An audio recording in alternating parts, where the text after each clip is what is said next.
UFC 317. We are here. We've made it. Ilya Tuporio is probably going to tell you that I manifested this. I'm kidding. You would never say anything like that. The only downer with this is...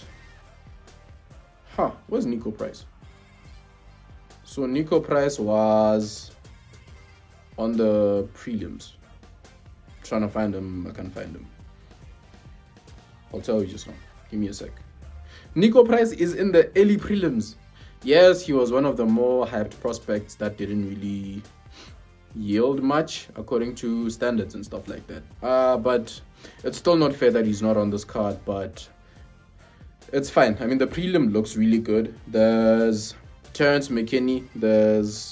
I have no idea the guy he's fighting. I'm going to put up the name because I cannot pronounce it. I thought Tracy Cortez was retired, but apparently she isn't. And then, yeah, she's fighting Vivienne Araujo. And I mean, Tracy Cortez has a very good record. She's 11-2. That's insane. And then Jack Hermanson is fighting Gregory Rodriguez. That's going to be an interesting one. However, my predictions are only going to be in the main event. Okay, main card. Sorry. First card. No, not first card. So the initial fight where Paulo Costa was taking Roman Kopylov was cancelled. I don't know what happened with... I think Paulo Costa got injured or something. But yeah, you guys can look it up.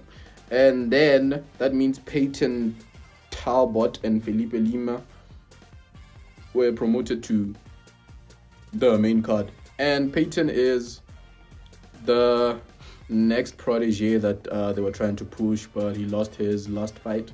He was dragged into deep waters by a Brazilian veteran, but I know he's looking to bounce back. I mean, before that, he had like 2 TKO wins, so that's proper. They're both... they've only lost once. Felipe Lima has only lost once as well. I'm pretty sure I've seen one of his fights where he wins by submission. And then, okay, so Peyton Talbot and Felipe Lima. I think Peyton is... The hype is real. I think he knocks out Felipe Lima and he improves to 10-1. But let me know what you guys think. Beneil Dariush fighting Renato Money Moicano. Moicano is a badass for taking a fight short notice against a killer called Islam Makhachev. That fight was nowhere near, It was nowhere near competitive, so we're not going to talk about that. However, we're going to talk about how he pieced up Benoit Saint-Denis. His face was literally unrecognizable. I'll put it up if I can find the picture. But yeah, Renato Moicano, Beneil Dariush desperately needs a win if he wants to get back into the title picture. However, I think Renato Moicano is just too well-rounded since the Jose Aldo fight. That was a really long time ago, but he has come a long way since then. So I'm going to go Renato Moicano by submission. Let's get a little crazy. And then Brandon Royval is fighting Joshua Van, who took this fight 3 weeks notice. He wins, turns around, and is like, I'm fighting again. You know why? Because Brandon Royval is currently the #1 ranked flyweight in the division. So Joshua Van wins in a spectacular fashion. He probably gets to fight the winner of Alexandre Pantoja and Kai Kara-France. I'm going with Brandon Royval. Why? Because it's hard to knock that guy out. And I think he's going to show there's levels to this. Yes, they've both been in like fight camp for like the longest time, but Brandon Royval has championship experience now, and Joshua Van probably has as well from his other fighting company before the UFC. But I'm going Royval. He's going to show that there's levels to this thing, and yeah, I hope I'm wrong though. For the co-main event of the evening, the flyweight title, championship of the world is going to be disputed. One day I'll make a video about how undisputed doesn't really mean undisputed. But anyway, so Alexandre Pantoja fights Kai Kara-France. Kai Kara-France has ridiculous power for a flyweight. He has a couple of exciting finishes. Yes, he lost his last title contention to Brandon Moreno, but we all know who Brandon Moreno is. So he was kicked in the liver, I think, and yeah, that was just a devastating shot, and he just couldn't proceed, and he got TKO'd. I think he learned a lot from that. I think he has a hand that can end fights. But Pantoja has been defending for a while now. He took out Kai Asakura, who was brought in from another company. And he took him out, I think, in the second round via submission. And if anything, he was pissed. And I think he felt disrespected that that's what they did to him. So I'm going to go Alexandre Pantoja. He's super confident right now. Very well-rounded. Can take a punch. But I wouldn't be surprised if Kai Kara-France knocks him out. I mean, for instance, Pantoja fought Steve Usyk. They went the full distance. Pantoja won via a unanimous decision. Kai Kara-France fought Steve Usyk, knocks him out in the first. That tells you everything you need to know. This man is ready for title contention, but the cannibal is a different kind of problem. But I'm going Alexandre Pantoja, UD. And then the main event of the evening, where I'm a bit conflicted because who doesn't love Charles do Bronx Oliveira? He's fighting the self-proclaimed legend Ilia Topuria, who is, listen to this, 16-0. Took out Josh Emmett via unanimous decision. Boxing masterclass, by the way. One of the greater fights. Takes out Bryce Mitchell, who is no slug on the ground, by head and arm choke.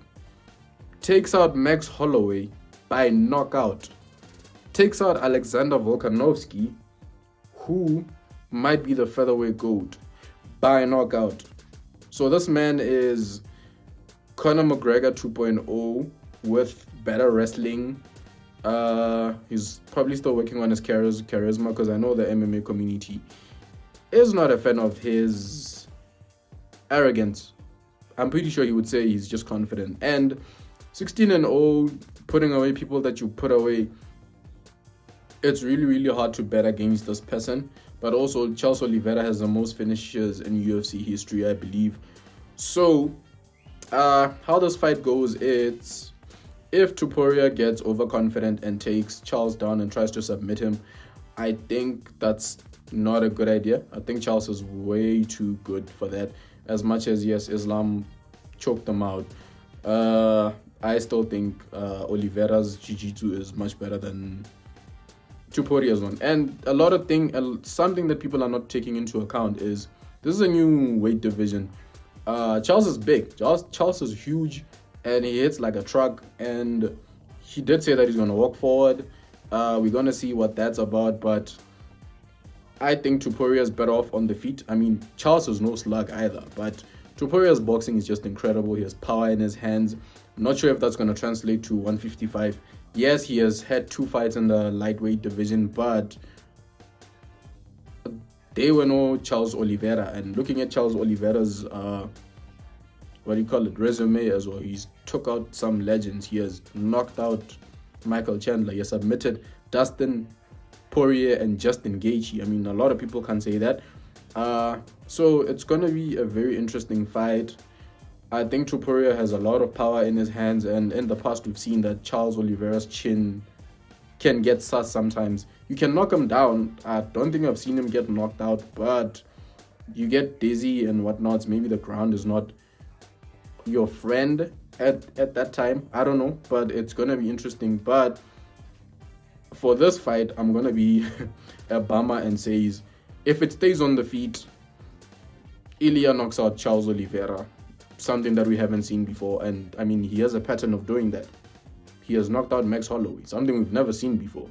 But if he becomes greedy and maybe he tries to show his prowess, he gets submitted on the ground. So he shouldn't even think about the ground, because in sparring or at featherweight and in lightweight, those are 2 different animals. But he has crazy confidence, Ilia Topuria, and I wouldn't be surprised if he knocks Charles out, defends, and then chases after Islam like the plan was. But 317 is sure going to be fireworks. Let me know what you guys think about the fights. Let me know who you think is going to win and why. And yeah, peace.